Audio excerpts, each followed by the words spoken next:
I will proudly give the word to Marilyne Andersen. Welcome.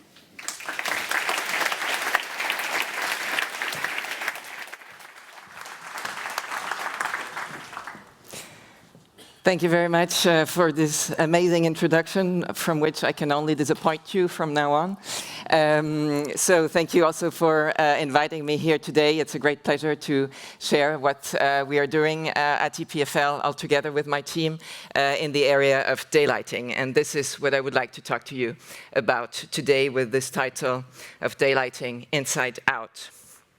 So, if we talk from the outside first, we know that it's hugely dynamic. We all know that in the room, based on sun course and weather patterns, and therefore of a continual change of what is brought in. And then, of course, we have the architecture that plays the interface between that outside and what will be brought in. But then we should not forget the reason we build buildings in the first place, which is to shelter occupants who have needs and wishes to be comfortable inside. And so these occupants therefore experience certain conditions of daylight that we want to make as good as possible for them. And so if we look at how daylighting has been, let's say, evaluated in the recent years or decades, really, there are really already many different ways in which we can actually evaluate this, from task illumination, being able to perform the use of the space that it's meant to do, visual comfort, avoiding glare, emotion and perceptual aspects, how interesting or delightful you might find a space, and of course, health and well-being, especially since a new photoreceptor was discovered in the human eye. And so a lot of these have gotten a lot of attention over the years in research and practice, especially, I would say, for the two first, task illumination and visual comfort. So, for example, we all are very familiar with, of course, the daylight factor, but in general, illuminance as a measure in lux, or foot candles. And more recently, and John Mrdelevich talked to us about that yesterday as well, about climate-based approaches to this illuminance, and therefore also accounting for weather changes and annual variations. And so several metrics have come out of that: spatial daylight autonomy, useful daylight illuminance, annual sunlight exposure, and so on, so that we can really embrace this dynamics into a design process. There is also a lot of work that has been done on the visual comfort aspects, and especially on the avoidance of discomfort. And here we find different glare risk models, amongst which daylight glare probability and daylight glare index have become sort of prevalent, daylight glare probability being the only one truly emanating from daylight studies. So what I would like to talk to you about is a little more of other approaches that could complement these fundamental pillars of daylighting on or around visual comfort, perception, and well-being, which we are working on at the lab. And so one of them is about visual and thermal comfort interactions, a work carried currently by Giorgia Chinazzo, who's here in the room.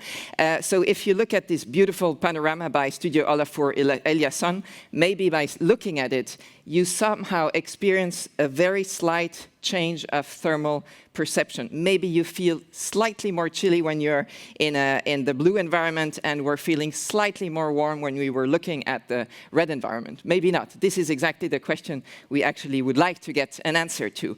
And so, but it is intuitively makes sense that it might be possible, at least that there is this interaction. And so Giorgia is working on finding out whether we can actually extract this kind of interaction from certain user studies by varying the color of light, in this case daylight, so we vary the color of glazing by keeping the brightness intact, or we vary different amounts of glare or different brightnesses by keeping the other two constant. And the whole point is to see if they do interact. That means that when we talk about comfort, we have to talk about them both together and not separately. So glare might be increased when you feel warm or decreased, or you might feel warmer when you experience glare or when you are in a redder environment. And this is exactly what we would like to know about. And so these studies look like somewhat extreme here. The extremeness also is relative aspects. The brain adapts quite quickly to a colored environment, but Georgia invited many subjects to undergo certain tasks and to see if their responses, subjective responsive self-assessment, was varying with the conditions they were in when we didn't change the temperature versus when we might actually change it. On the other hand, former lipid PhD student and postdoc who's now joined the DTU, Mandana Sarikani, has worked on another dynamic on visual comfort that is actually more directional. It is whether comfort is actually also depending on where you look, or in other words, whether the lighting conditions might affect where you actually look. And so in this case, the idea was to have a working environment and observe where people were actually looking. And as you can see in this sort of cumulated image, we look everywhere. We don't only look at our task, whereas glare models typically assume that you do, that you will only focus on your task. And so Mandana went through different tasks, asking them to go through different tasks, thinking, reading, responding, typing, and so on. And as a function of task, of course, the eye movements will matter a lot. But when it is less constrained by the task that you do, you might be attracted, and it seems that it is the case, to brighter areas when they are comfortable, whereas when it becomes too extreme, you would avoid quite dramatically these too bright areas. And so it's the first time we could objectify where we actually look as a function of lighting conditions and task. And then Chevy Rockcastle, also present in the room, has been working a lot on the visual interest, or how can you extract something more than these illuminance metrics by also showing the benefits of variability and high contrast. It's not just a problem to have sunlight in a room, it's also a delight, sometimes at least, to have sunlight in the room, and it seems to be, at least intuitively, quite correlated to how much enjoyment we find in a room. Of course, it depends on the type of room. And so by trying to look at the places where we go from dark to bright, the idea was to try to extract a meaning of spatial contrast as a proxy for excitement, stimulation, or visual interest in general. And so the case studies that were chosen here, a number of 9, you will probably recognize all of them. They're very famous works of architecture. And the idea here is to, based on this kind of approach, to determine whether we can start to talk about a level of excitement or a level of calmness in these kinds of scenes and daylighting contexts. And so to have a range that would go from calming to exciting, and that would somehow relate to spaces. But of course, if one person, Chevy, to take an example, thinks that, it might not be the truth. So is it something that is shared by people as a consensus or not? So this was a very important question to answer first. And so to do that, she conducted a very extensive online survey by showing very different scenes in different orders, randomized with a Latin square method to look at what people would say about the scenes that they were seeing. And not so surprisingly, but still it's very comforting to see that we share some consensus on how we appreciate a lit scene, let's say, is that the Serpentine Pavilion has gotten a lot of sort of strong answers in terms of excitement, complexity, stimulation, and so on, whereas the First Unitarian Church was the opposite, which has absolutely no relationship with how good these spaces are. Both are wonderful, but they serve very different purposes and programs. So of course they should have very different answers, which was actually comforting. And so we have to link that to also time variation, and to see how whether, or if we take a theoretical year of fully sunny, how the variation over time, dates and hours, can have an influence on these responses. On the other hand, so this is the subjective analysis, we have to have an objective analysis, which is a way to extract this spatial contrast information out of the scenes. And so she developed a method, an algorithm, that is able to get an approximation, let's say, of the overall amount of contrast you find in a room based basically on neighboring pixels. If you have dark next to bright, then you get a lot of contrast credit. So ultimately, this led to the very first correlation sort of diagram between what the rendering algorithm could predict and what the consensus about subjective responses could tell us. And so what this graph really tells us is that it's likely that when being confronted to a scene like the Serpentine Pavilion at a certain time of day, a large majority of people will find it exciting, whereas a very, very small minority will find it calming. You might wonder who might find it calming, but there is never 100% agreement on anything, as you know. And then on the other hand, for the First Unitarian Church, you will find a slightly larger minority finding it exciting and the majority finding it calming. So this is really the idea, is to try to be able to get another little piece in the toolset of the designer to appreciate not only a scene, because this is very intuitive, but also the dynamic of variation of the scene over the year, which is where experience and intuition might not be so easy to really help. And so this might be an additional help to appreciate how much it might change depending on weather and sun course.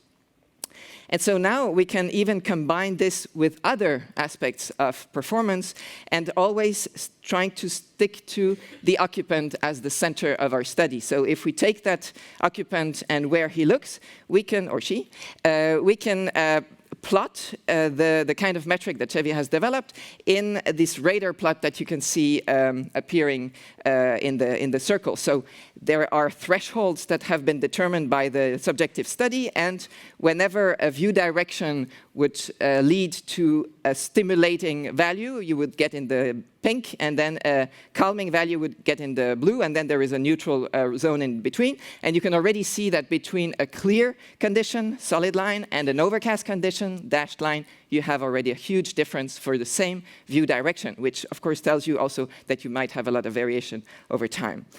Then you can combine that with the dominance of a gaze or view direction that Mandana has developed, that she talked about yesterday afternoon, and start to see where are we going to look most, and whether this is a stimulating view direction, and also look at health-related aspects. And this is the work from Marilyne Andersen, who is not here in the room, has gone back to Iceland, but is looking at really this non-visual aspects of light that can also be complementary to the visual one. So I want to spend a little more time on this health-related aspects. So as many of you might know, or know since yesterday with Martin Knoop's presentation, we have a non-visual system in our body that has a photoreceptor in the eye that was only discovered in the year 2001, and that is actually responsible for our biological clock, our circadian rhythms, and therefore to regulate our own biological cycles to the light and dark cycle of the outside. And so there are actually two different effects or systems: the circadian rhythms, which is the phase shifting effects. So this is really the biological clock itself. And on the other hand, the direct effects. So these are not phase shifting, but are about alertness, mood, pupil construction, and so on. So that can also happen during the day.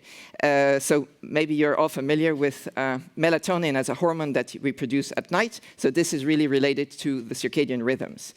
And so what is very interesting and difficult and challenging about this non-visual system is that it doesn't work at all like the visual system.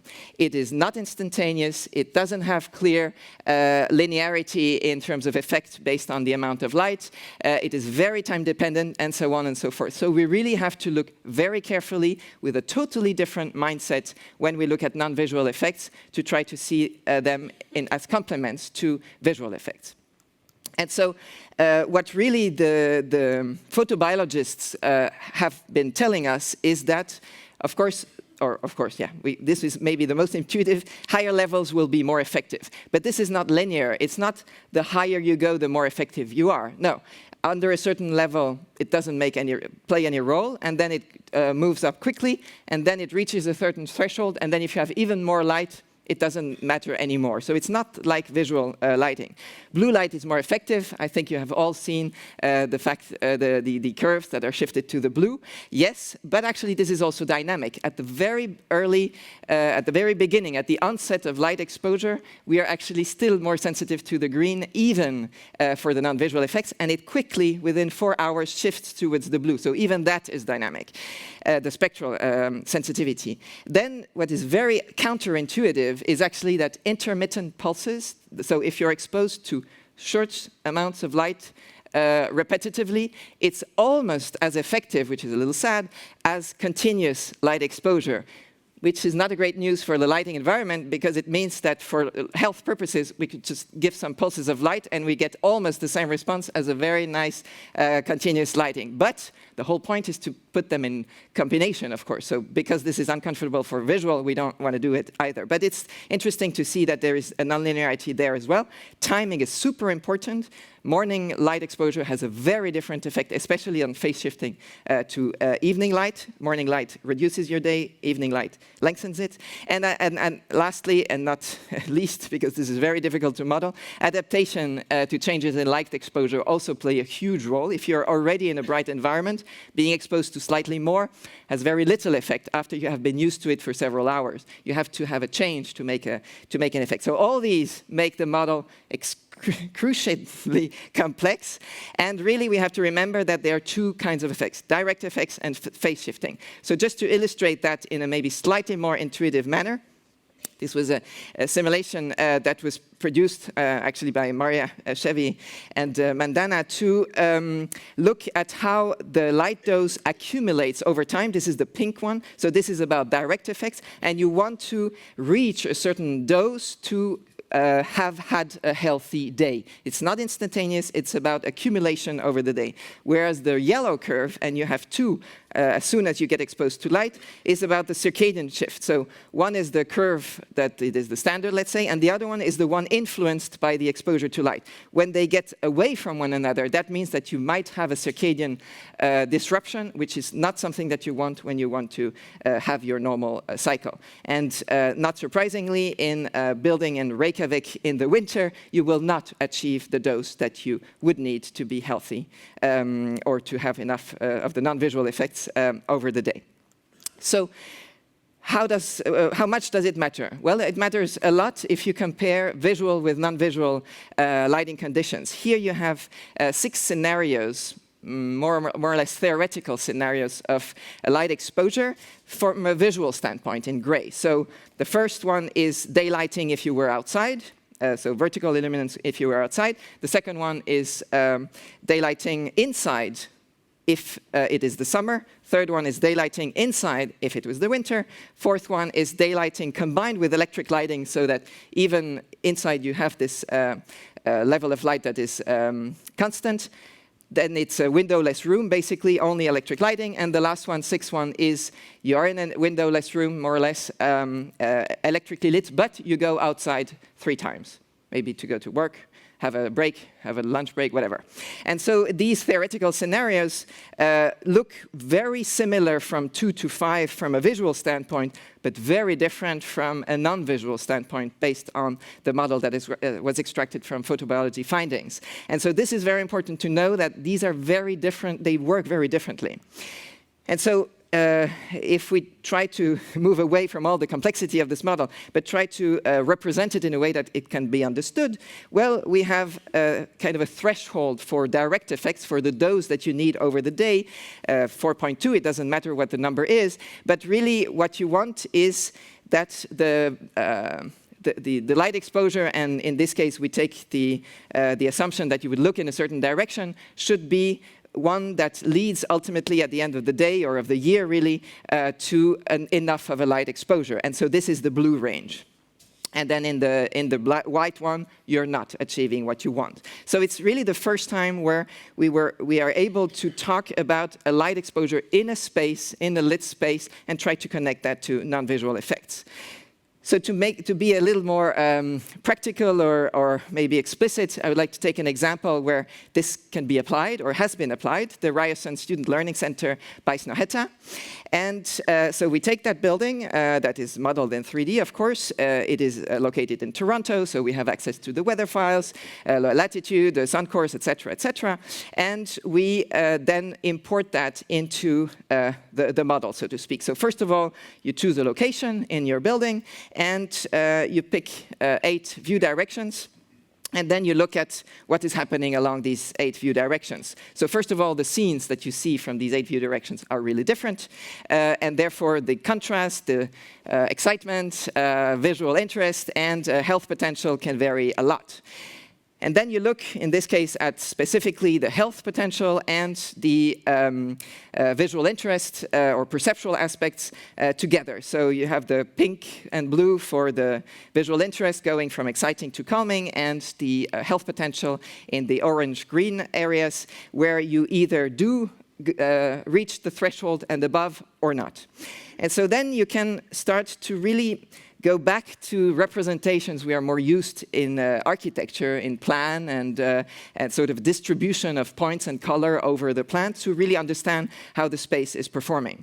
And so here you see all these radar arrows, and if you look at them more carefully, for a single day, you would have visual interest that varies over time quite a bit, especially in areas where you have a very differentiated access to windows, whereas for health potential, this is a very different measure, because here you can see it's not the same day, it's different days, it's accumulated measure, and here again, it varies a lot depending on where you are located and how much exposure you have to the outside, and therefore to the dosage that you need for light. So now you can really start to talk about the different floors in the same building. So for example, the 6th and the 7th floor have a very different layout, and therefore, not surprisingly, will have a very different output also from the visual interest perspective. And so you can start to, again, accumulate this into a single number for the whole floor, is the percentage of the floor that actually achieves the excitement level that you might want on the 6th floor. But this is probably not what you want really in the office spaces. You might want a more calming environment in the office spaces, which is the blue. So the same exercise can be done for health potential, where again, you can see a very strong variability, for example, at the back of the 6th floor compared to where you're really close to the windows, and again, offices versus the more open spaces. And so the last part is to really make this more of a spatial experience and not just a sort of a 2D approach. And this is where the virtual reality that you have seen over the 2 days comes in play, to go from a 3D model or virtual design to a virtual experience, a real spatial experience, and therefore connect to the real space. So you, by getting immersed in an environment, this is what you can aim to achieve. So Camilla Torre, who has been speaking yesterday as well, has been working on this, these aspects of relating attributes of a space to what people say about them, and trying to figure out whether virtual reality could be a good tool to try to go further in this investigation. So she has been asking people about different attributes of a space and also about the amount of view, and sort of ranked them over a scale, and found out that, first of all, when we compare a real environment to a virtual environment, there is a basic agreement. So the responses to these kinds of questions are actually similar. Whereas what was very interesting was then when she asked different questions for the exact same amount of open area, but just a different pattern of daylight, the answers can be hugely different. And for the irregular pattern, we find a lot more excitement in a super boring space. I have to say, it's a shoebox space. And the regular pattern led to a much less excitement, complexity, interest, and pleasantness.